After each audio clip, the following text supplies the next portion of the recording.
आज हम देखने वाले हैं हार्ट से रिलेटेड कुछ मैकेनिज्म, जिसमें हमने सबसे पहले देखा था हार्ट्स एनाटॉमी। हार्ट्स की एनाटॉमी में हमने इसका स्ट्रक्चर, कुछ वेन्स आर्टरीज के काम हार्ट में जो होते हैं वो देखा था। इसके बाद से हम देखने वाले हैं हार्ट्स में जो कैसे फिजियोलॉजी ऐड करती है, ब्लड सर्कुलेशन कैसे होता है, उसमें cardiac cycle, double circulation, artery veins की एंट्री और उनका काम, ये सब देखेंगे। इसमें हम सबसे पहले यहाँ पर देखने वाले हैं डबल सर्कुलेशन।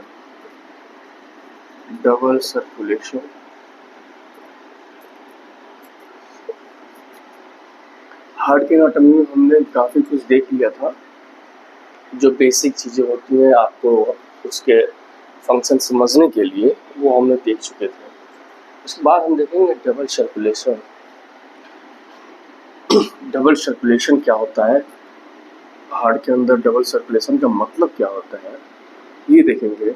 फिर हम देखेंगे थर्ड,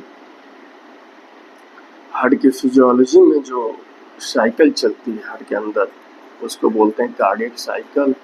कार्डियक साइकिल होता क्या है, हार्ट के अंदर चलने वाली ये साइक्लिकल प्रोसेस आखिर होती क्या है, ये सब चीज़ें देखेंगे। तो हम सबसे पहले देखेंगे डबल सर्कुलेशन।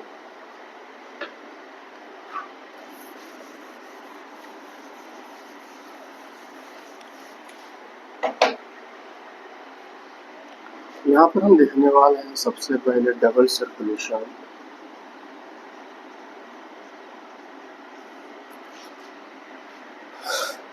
डबल सर्कुलेशन का डबल मतलब होता है दो, सर्कुलेशन आप समझिए, दो बार किसी एक ऑर्गन के थ्रू दो बार सर्कुलेशन हो रहा है, यानी सर्कुलेशन का दो पाथ है। यानी एक बार यहाँ से कोई चीज जा रहा है तो आ रहा है, यहाँ से कोई चीज जा रहा है और इसी के अंदर आ रहा है, और फिर किसी एक जगह से इसके अंदर कोई चीज आ रहा है और फिर यहाँ से जा रहा है। इस तरह से किसी एक ऑब्जेक्ट के थ्रू दो सर्कुलेशन हम टर्म दे सकते हैं। जब कोई भी चीज इस ऑर्गन के अंदर, इस ऑब्जेक्ट के अंदर यहाँ से जा रहा है फिर यहीं पे आ रहा है, या किसी और ऑब्जेक्ट से आ रहा है और फिर उसके थ्रू जा रहा है, तो इस प्रकार के जो पाथवे जनरेट होता है, इसको हम बोलते हैं डबल सर्कुलेशन। और यही चीज होता है हार्ट के अंदर। हम देखते हैं हार्ट के अंदर इसी तरह का कुछ पाथवे एक बनता है, जिसको हम कार्डियक डबल सर्कुलेशन, हार्ट का डबल सर्कुलेशन बोलते हैं। तो लेट्स सी कि वो पाथवे होती कैसी है और आखिर एक्चुअल फेनोमेना क्या होता है उसके अंदर। तो let's see. Well, we know that this is the heart. The basic structure to understand the phenomenon of the heart and their circulation. So we know these two sides are the atria, right atrium, left atrium, right ventricle, and this is left ventricle. तो blood, जो भी heart के अंदर blood store होता है, you know कि हमारे body के अंदर जितने भी ब्लड है, हमारे बॉडी में जहाँ हर जगह ब्लड है, ऊपर से लेकर नीचे तक, लेकिन एक सेंटर बॉडी में ऐसा है जहाँ पर पूरा ब्लड आता है फिर जाता है, फिर आता है फिर जाता है, और ये साइक्लिकल प्रोसेस चलती रहती है। क्यों? क्योंकि ये होता है, ये ब्लड जब इसके अंदर आता है तो जो भी ब्लड स्टोर होता है इसको ये पंप करता है, फिर जाता है, फिर ब्लड इसके अंदर आता है और फिर ये पंप करता है। इस तरह से पूरे बॉडी की जो ब्लड है वो इस ऑर्गन के थ्रू आती जाती रहती है। क्यों? क्योंकि एक पर्पज होता है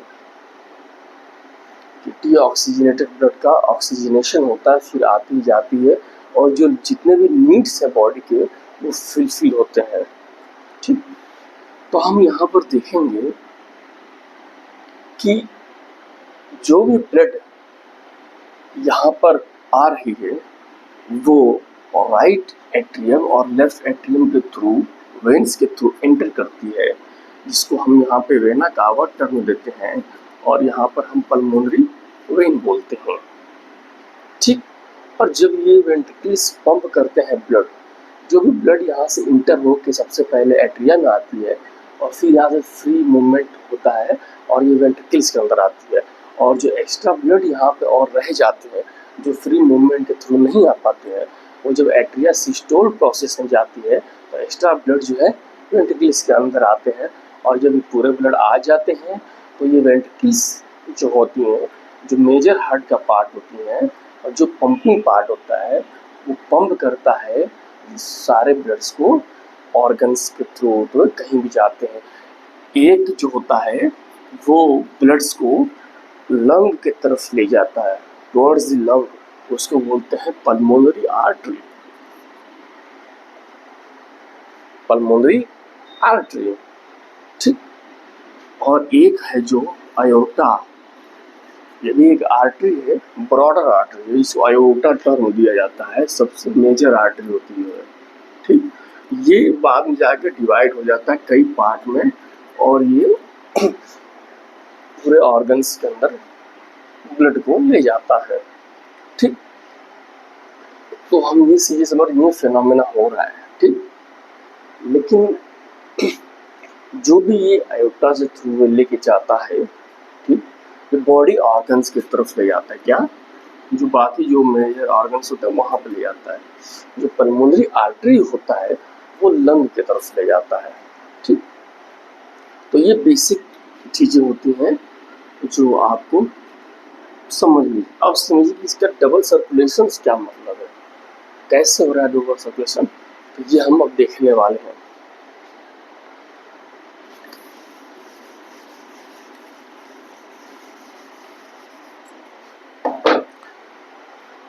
होता क्या है कि जो ये हमारा हार्ट है ना, यहाँ पर आता है लंग। ठीक, ये होता है हमारा लंग्स। ठीक, और हमारा ये सपोज है एक इंडिकेशन के लिए भी हमारा है कोई बॉडी ऑर्गन्स। ठीक, बॉडी का कोई ऑर्गन, कोई पार्ट है जहाँ पर ब्लड जाता आता है। ठीक, तो हमने देखा था कि यहाँ पर ब्लड इंटर करता है, यहाँ से भी ब्लड इंटर करता है, यहाँ से ब्लड पंप होता है, हमने देखा था, और फिर हमने देखा था यहाँ से भी ब्लड पंप होता है। इतना बेसिक तो मालूम होना चाहिए। अब उसके बाद से ये आते कहाँ से जाते कहाँ से, इस पर निर्भर करता है ये टर्म हम क्यों बोले हैं। ठीक, तो जो ये एट्रिया के थ्रू इंटर हो रहा है, इसको हमने बोला था वेन, जिसको बोलते हैं वेना कावा। क्या? Vena cava. इसको हमने बोला था क्या? Pulmonary vein. Pulmonary vein, what is this? This is the pulmonary artery. pulmonary artery. And what is this? The major aorta, major artery of the body, that is called aorta. इसके through जो होता है blood heart से बाहर निकलता है, heart से बाहर निकलता है। इसके थ्रू क्या होता है, ब्लड जो होता है हार्ट के अंदर पहुंचता है, और इसके थ्रू भी ब्लड जो होता है हार्ट के अंदर पहुंचता है। ठीक, अब हम देख रहे हैं जो वेना कावा में जो ब्लड की एंट्री हो रही है, ये ब्लड कहाँ से आ रहा है? ये बॉडी ऑर्गन से होते हुए आ रहा है। तो ये जो आ रहा है ये बॉडी ऑर्गन से होते हुए ये आ रहा है, ठीक, यहाँ से होते हुए ये आ रहा है, यहाँ पर प्रोसेस हुआ एक्सचेंज, और यहाँ से वेन्स के थ्रू वेना कावा में एंट्री करके एट्रिया के अंदर आता है ब्लड, ठीक। और जो ब्लड यहाँ से पंप हुआ है इसको एयोर्टा, ये जो एयोर्टा थ्रू जो ब्लड पंप हुआ है ये मेजर ऑर्गन्स में ले जाता है ब्लड को, कहाँ, मेजर ऑर्गन, और वो ये है, ठीक। यहाँ से जो पंप हुआ है वो ब्लड को मेजर ऑर्गन्स में लेके जाता है ना, ठीक।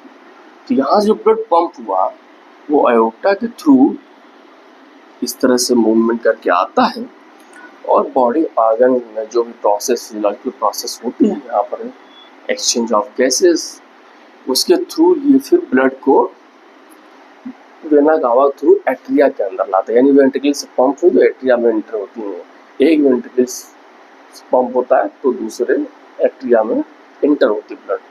तो ये एक तरह सर्किट बन रहा है, ये एक सर्किट बन रहा है, सर्किट नंबर 1। एक देखिए ना, एक सर्कुलेशन बन रहा है जो यहाँ से स्टार्ट हो रहा है और यहाँ पे आके एंड हो जा रहा है, फिर यहाँ से स्टार्ट होती है, तो इसको बोलते हैं सिस्टेमिक सर्कुलेशन, इसको बोलते हैं सिस्टेमिक सर्कुलेशन, ठीक। फिर हम देखा था ये जो पल्मोनरी आर्टरी, आर्टरी शब्द बोलते हैं यानी जो हार्ट से दूर ले जाती है ब्लड को, और पल्मोनरी शब्द का मतलब होता है लंग। पल्मोनरी शब्द जहाँ है समझिए तो वो लंग से रिलेशन है उसका, यानी पल्मोनरी आर्टरी यानी कि लंग की तरफ जाने वाली आर्टरी जो हार्ट से आती है, ठीक।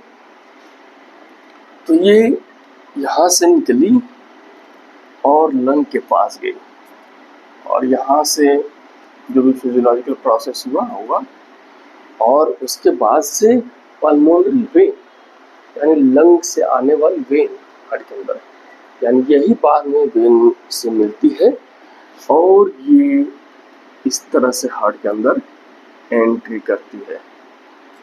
तो आप समझ रहे हैं, तो यहाँ से निकलने वाला राइट वेंट्रिकल से जो ब्लड पंप हुआ वो पल्मोनरी सर्कुलेशन में गया लंग के पास, और यहाँ से फिजियोलॉजिकल प्रोसेस हुआ एक्सचेंज ऑफ गैसेस, और यहाँ से ब्लड जो होते हुए यहाँ पे लेफ्ट एट्रियम के अंदर एंटर कर गया, यानी ब्लड यहाँ से पंप हुआ लंग के पास गया, यहाँ से प्रोसेसेस हुए जिस तरह यहाँ पर हुए थे फिजियोलॉजिकल प्रोसेस, और यहाँ पर ब्लड यहाँ से होते हुए फिर हार्ट के अंदर एंट्री कर दिया through artery, through atria, through atria. तो ये एक सर्कुलेशन बन गया जो लंग और हार्ट के बीच में है, और इसको नंबर 2 बोल दीजिए आप पल्मोनरी सर्कुलेशन, पल्मोनरी सर्कुलेशन। तो इस तरह जो हार्ट के अंदर जो होते हैं वो जो भी वेन्स और आर्टरी जो ब्लड को लाते हैं और ले जाते हैं, इनको कलेक्टिवली अगर हम डिज़ाइन करें पाथ को, तो 2 पाथ बनते हैं, 2 सर्कुलेशन हमको नज़र आता है। एक हम बोलते हैं पल्मोनरी सर्कुलेशन जो हार्ट और लंग के बीच में होता है, और एक होता है जिसमें सिस्टेमिक सर्कुलेशन जो पूरे बॉडी ऑर्गन्स और हार्ट से बीच का जो सर्कुलेशन होता है उसको बोलते हैं सिस्टेमिक सर्कुलेशन। और यहाँ पर जो आयोर्टा ले जाती है ब्लड को ऑर्गन्स के पास, उसको बोलते हैं systemic artery. What? Systemic artery. और जो यहाँ से ऑर्गन्स से ब्लड को हार्ट के अंदर लाती है उसको बोलते हैं सिस्टेमिक वेन, इसको बोलते हैं सिस्टेमिक वेन। तो इस तरह से आप देख रहे हैं प्योर इम्प्योर ब्लड की तो हम बाद में बात करेंगे। सबसे पहले हम टर्म को समझना था, हमने टर्म को समझ लिया। डबल सर्कुलेशन का हार्ट से क्या मतलब है, और ये हमको साफ साफ दिख रहा है। ये दो सर्कुलेशन का पाथवे बना है हार्ट में, क्योंकि ये दो चीजों से लिंक कर रहा है। एक तरफ ये लंग से लिंक्ड है और दूसरी तरफ ये बॉडी ऑर्गन से लिंक्ड है ना। दोनों का पाथवे अलग अलग है। तो हम जानते हैं कि जो हार्ट में जो लेफ्ट साइड होता है उसके अंदर प्योर ब्लड होता है, ऑक्सीजनेटेड, और राइट साइड जो होता है इम्प्योर यानी डीऑक्सीजनेटेड ब्लड होता है। ठीक है, तो जो यहाँ से ब्लड पंप हुआ, ये ब्लड जो था यहाँ से जो ब्लड पंप हुआ, ये ऑक्सीजनेटेड ब्लड था। क्या? ऑक्सीजनेटेड ब्लड था। क्यों? क्योंकि बॉडी ऑर्गन्स के पास जो हम ब्लड लेके जा रहे हैं, हमारा टारगेट क्या है? हमारा टारगेट है ब्लड को जो बॉडी पास ले जा रहे हैं, तो वहाँ पर न्यूट्रिशन को और गैस के प्रोसेसेस को देखेंगे। मेजर हम ये चीज़ देखने वाले हैं कि जो गैसेस का एसेंशियल गैसेस हैं उनका मूवमेंट प्रोसेस कैसे होता है। जो प्योर ब्लड है यहाँ पर आता है, इसका मेन प्रोसेस होता है यहाँ पर ऑक्सीजन डिलीवर करना, और यहाँ पर ऑक्सीजन डिलीवर हो जाता है। क्यों? क्योंकि बॉडी ऑर्गन्स करेंगे यहाँ पर सेलुलर रेस्पायरेशन, और सेलुलर रेस्पायरेशन के लिए नीड ऑफ ऑक्सीजन चाहिए। और जब यहाँ पर सेलुलर रेस्पायरेशन होगा, ऑक्सीजन यूटिलाइज होगा, तो यहाँ पर CO2 का फॉर्मेशन होगा। ठीक, और फिर ये CO2 यहाँ पर डिलीवर हो जाएगा, और फिर ये इम्प्योर ब्लड यानी deoxygenated blood which contains CO2 gas, ये फिर हार्ट के अंदर राइट एट्रियम से होते हुए चला जाएगा, एंड इम्प्योर ब्लड यहाँ पर आ जाएगा, और फिर यहाँ पर इम्प्योर ब्लड बह जाएगा। ठीक, इधर इस साइड क्या होती? प्योर ब्लड थी। ठीक, और फिर ये इम्प्योर ब्लड यहाँ से पल्मोनरी आर्टरी के थ्रू जो ब्लड की पंपिंग होती है, यहाँ से इम्प्योर ब्लड, देखिए जब ये जो पंप होता है, जब यहाँ पे जब वेंट्रिकल सिस्टोल में जाती है, तो एक तरफ तो इम्प्योर ब्लड है, दूसरी तरफ प्योर ब्लड है, और जब दोनों सिस्टोल में जाती है, कॉन्ट्रैक्ट करते हैं, दोनों तरफ पंप, एक तरफ इम्प्योर ब्लड जो है वो लंग के पास जाता है प्योरीफाई होने के लिए, और एक तरफ जो प्योर ब्लड है वो आयोटा के थ्रू बॉडी ऑर्गन्स में जाता है ऑक्सीजन डिलीवर करने के लिए, क्योंकि पहले से ही प्योरीफाइड है। ठीक, तो एक जो प्योरीफाइड ब्लड होता है वो ऑक्सीजन डिलीवर करता है जाके, और दूसरा जो प्योरीफाइड नहीं है, ठीक, डीऑक्सीजन ब्लड है, वो लंग के पास जाता है, और यहाँ पर लंग्स से हम जब ब्रीदिंग करते हैं तो लंग के पास यहाँ होता है ऑक्सीजन जो आता है, ऑक्सीजन जो होता है डिलीवर होता है यहाँ पर। ठीक, और जो हमने देखा तो यहाँ से CO2 निकल के जो इम्प्योर ब्लड में आया था ये भी तो जाता है, तो यहाँ पर CO2 होता है वो लंग के पास चला जाता है।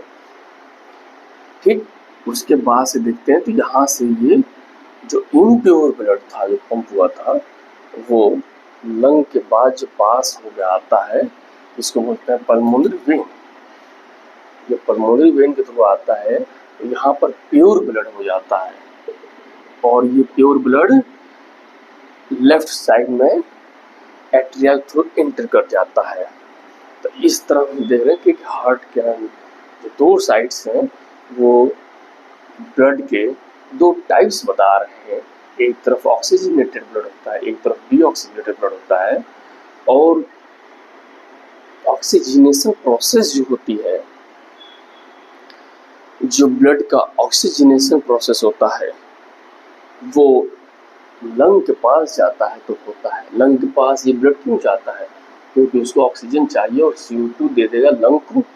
और उसके बाद से जो CO2 जो इसके पास आया लंग के पास, वो यहाँ से इन्वायरमेंट में बाहर निकल जाता है और जो ऑक्सीजन की डिमांड थी वो अब आ जाती है और फिर ऑक्सीजन हार्ट के अंदर आता है और फिर यहाँ से पंप होता है। तो यही ऑक्सीजन जो यहाँ पे आएगा, यही ऑक्सीजन जाता है और यहाँ पर डिलीवर हो जाता है ऑर्गन्स में। क्यों? क्योंकि यहाँ पर सेलुलर रेस्पायरेशन होती है, जहाँ पर ऑक्सीजन की नीड होती है ग्लूकोज को ब्रेक डाउन करने के लिए। और जब ग्लूकोज का ब्रेक डाउन होता है तो यहाँ पर रेस्पायरेशन प्रोसेस में CO2 का रिमूवल होता है और CO2 यहाँ पर बढ़ता जाएगा तो टॉक्सिक हो जाएगा सेल्स के लिए, इसलिए CO2 यहाँ से डिलीवर हो जाता है इसके पास, सिस्टमिक वेन के पास।